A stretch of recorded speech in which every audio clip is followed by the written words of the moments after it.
At a global summit meant to celebrate cooperation, Japan unveiled a scheme to import cheap labor from Africa that looks less like multiculturalism and a lot more like segregation.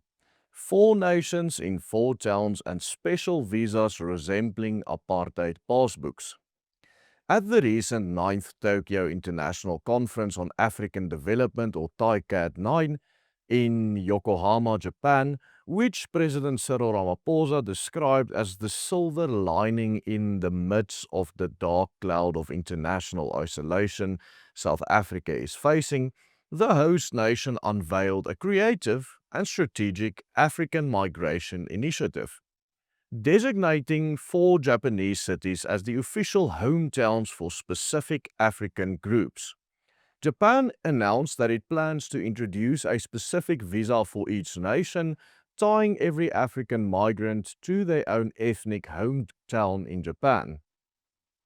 In an attempt to curb Japanese labor shortage by attracting migrant workers from Africa, four of these Japanese towns will be earmarked as the hometowns for each of the groups coming in from the first four nations on the program.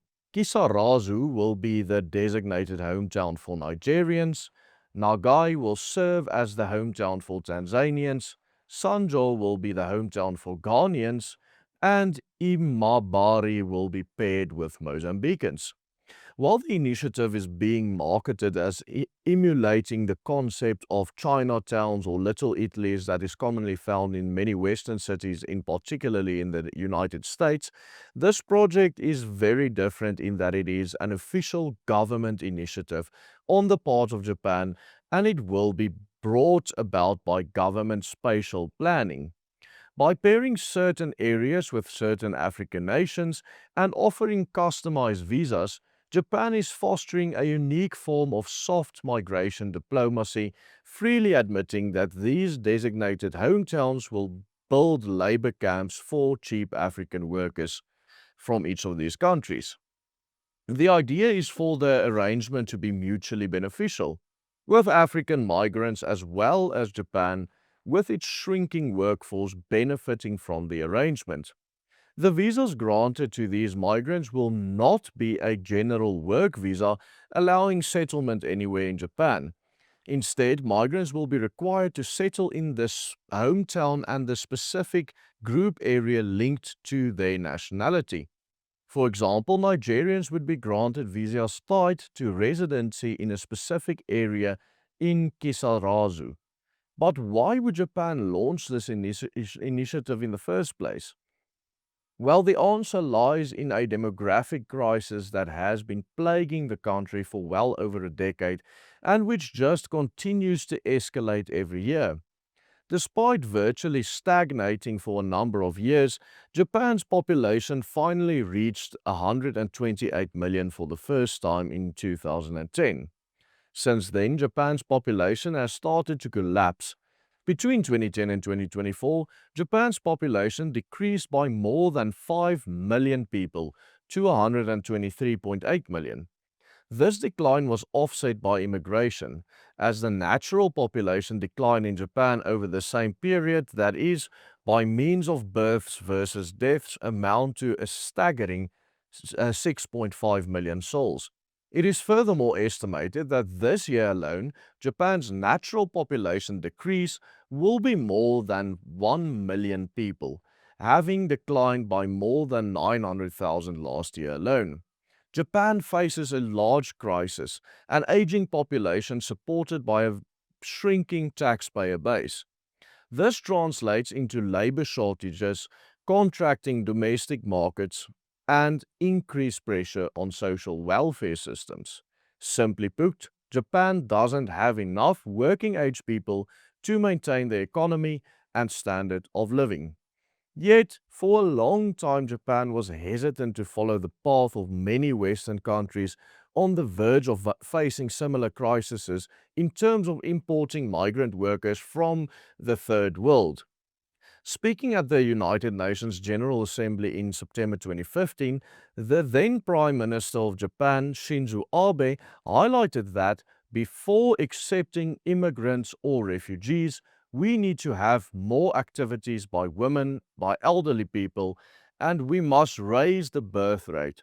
There are many things that we should do before accepting immigrants. By the way, if you find our work informative, you can receive free updates from us by just following these steps on the banner right here. Now, with a looming demographic catastrophe on the horizon, Japan seems to be changing course, with plans to take in African migrants from multiple African countries, starting with the four mentioned at the beginning of this video. Yet, at the same time, Japan still refuses to embrace the kind of multiculturalism characteristic of liberal Western nations, where assimilation into the host culture has been the main strategy ever since the Second World War. A strategy that is evidently revealing itself to be less and less successful with every passing year in Europe. Instead, Japan is opting for a strategy that the French political theorist of the New Right, Alain de Benoist, describes as ethno-pluralism. The idea that all ethnic groups and cultures in a country should be preserved separately, each in its own geographic space. The theory of ethno-pluralism calls for territorially defined spaces for each ethnic group and rejects both assimilation, where everyone melts into a common national cultural melting pot, as well as multiculturalism, where different groups coexisting form into a singular society. Japan's new policy for facilitating African immigration does exactly that. It encourages cultural separation rather than assimilation, putting each African nation in their own mini-homeland within Japan. What Japan therefore proposes here in structured segregation of black laborers from the native Japanese population rather than integration, or as it also is widely known, apartheid. In fact, Japan's proposal virtually replicates the old apartheid-era homeland system in apartheid South Africa. Under apartheid, or separate development as it was formerly known, black South African tribes each had their own homeland or Bantustan, with state-enforced segregation in historically white areas where blacks migrated into to work. Japan's model relies on the exact same principle. Foreign Africans may work here, but when it comes to living arrangement, we are to maintain separate geographical spaces for each nation. One of the most striking aspects of Japan's new migration scheme is the reliance on spatial visa categories tailored to migrants from these African countries. On the surface, these visas are framed as tools of facilitation.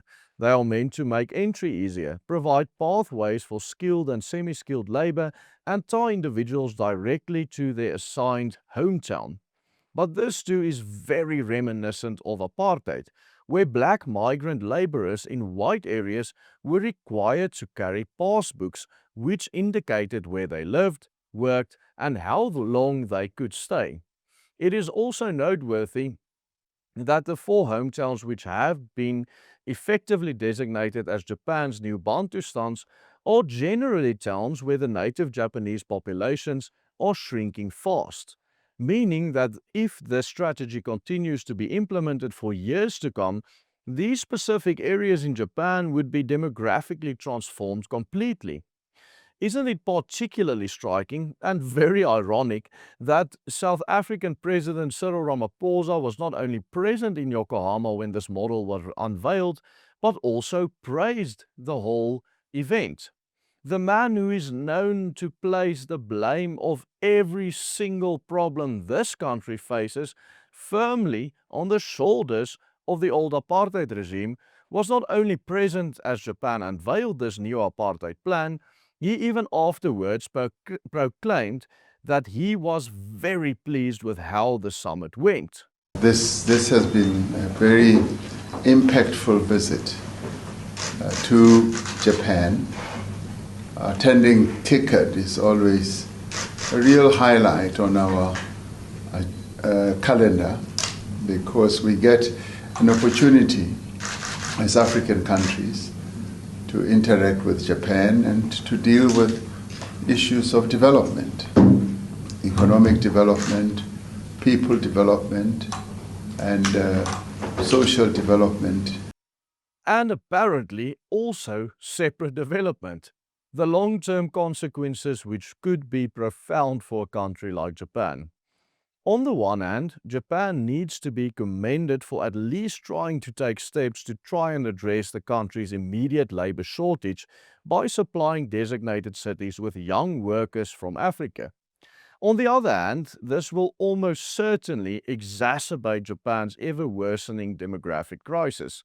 Their policy is bound to mirror the same challenges and tensions that characterized apartheid's attempt to foster a society dependent on black labor for its economy, while at the same time exhibiting an unwillingness to integrate the distinct ethnic groups into one national community.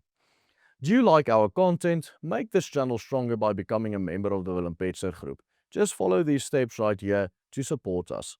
As long as Japan is unable to stem the tide of demographic decline by having more Japanese children, by making more Japanese babies, the crisis will continue to go from bad to worse, and the Japanese nation will continually become alienated from their own homeland in the same way that Afrikaners have become alienated in South Africa. The irony of the time and place in which this policy of new apartheid was announced is staggering. It was rolled out in the presence of Cyril Ramaphosa, the man who constantly invokes apartheid as South Africa's defining evil, who himself is now quietly applauding even as Japan rolls out their new version of the very same model used in South Africa. This is why it is so important for us at this group and other channels to keep asking the uncomfortable questions, the ones the mainstream media refuses to ask. If you want to understand how demographics and ideology shape the destiny of nations, watch our in-depth videos, including a recent breakdown of Rhodesia, which we did by clicking on the screen right here. And if you haven't yet, please consider becoming a member of the Willem Petzer group. Your support is what helps this channel grow, reaching new heights and changing the hearts and minds of people. Just follow these steps right here and we'll call you back to explain the process to you. Goodbye and God bless.